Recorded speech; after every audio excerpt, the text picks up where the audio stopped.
ನಿಮ್ಮ ಸತ್ಯ ಯುನಿಲೆಟ್ ಅಲ್ಲಿ ಫುಲ್ ಮೂನ್ ಸೇಲ್ ಮೇ 31 ಒಂದಿನ ಮಾತ್ರ. ಸತ್ಯ ಯುನಿಲೆಟ್ ಬಿಡಿಎ ಕಾರ್ಯಕ್ರಮದಲ್ಲಿ ಸಿದ್ದರಾಮಯ್ಯ ಫೋಟೋ ಇಲ್ಲ ಅನ್ನುವಂತಹ ವಿಚಾರವೂ ಕೂಡ ಈಗ ದೊಡ್ಡ ಮಟ್ಟದಲ್ಲಿ ಚರ್ಚೆಗೆ ಕಾರಣವಾಗಿದೆ. ಇದಕ್ಕೆ ಸಂಬಂಧಪಟ್ಟಂತೆ ಸತೀಶ್ ಜಾರಕಿಹೊಳಿ ಹೇಳಿಕೆ ಕೊಟ್ಟಿದ್ದಾರೆ.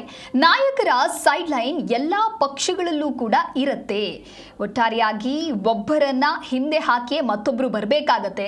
ನಾವು ಕೂಡ ಎದುರಾಳಿಗಳ ಸ್ಪೀಡ್ನಲ್ಲಿ ಓಡಬೇಕಾಗತ್ತೆ. ಟ್ರೈನ್ ರೀತಿ ರಾಜಕಾರಣದಲ್ಲಿ ನಾವು ಓಡಬೇಕು. ಮನೆಯಲ್ಲಿ ಕೂತ್ರೆ ಟ್ರೈನ್ ಹತ್ತಿ ಹೋಗೋರು ಹೋಗ್ತಾ ಇರ್ತಾರೆ ಅನ್ನೋದಾಗಿ ಈ ರೀತಿಯಾಗಿ ಸತೀಶ್ ಜಾರಕಿಹೊಳಿ ಹೇಳಿಕೆ ಕೊಟ್ಟಿದ್ದಾರೆ. ಬಿಡಿಎ ಕಾರ್ಯಕ್ರಮದಲ್ಲಿ ಸಿದ್ದರಾಮಯ್ಯ ಫೋಟೋ ಇಲ್ಲ ಅನ್ನುವಂತಹ ವಿಚಾರವಾಗಿ ಕೆಲವೊಬ್ಬ ನಾಯಕರು ಹೇಳಿಕೆಗಳನ್ನು ನೀಡ್ತಾ ಇದ್ದಾರೆ. ಅದೇ ರೀತಿ ನಾಯಕರು ಸೈಡ್ ಲೈನ್ ಎಲ್ಲ ಪಕ್ಷಗಳಲ್ಲೂ ಕೂಡ ಇರುತ್ತೆ, ಈ ರೀತಿಯಾಗಿ ಆಗತ್ತೆ. ಹಾಗಾಗಿ ನಾವು ಕೂಡ ಎದುರಾಳಿಗಳನ್ನ ಸ್ಪೀಡ್ನಲ್ಲೇ ಓಡಲೇಬೇಕು. ಟ್ರೈನ್ ರೀತಿ ರಾಜಕಾರಣದಲ್ಲಿ ನಾವು ಸ್ಪೀಡ್ ಆಗಿರಬೇಕು. ಸುಮ್ಮನೆ ಕೂತ್ರೆ ಏನೂ ಆಗೋದಿಲ್ಲ. ಮನೆಯಲ್ಲೇ ಸೈಲೆಂಟ್ ಆಗಿ ಕೂತ್ಕೊಂಡ್ರೆ ಟ್ರೈನ್ ಹತ್ತಿ ಹೋಗೋರು ಹೋಗ್ತಾ ಇರ್ತಾರೆ, ಬೇರೆಯವರು ಮುಂದೆ ಹೋಗ್ತಾ ಇರ್ತಾರೆ.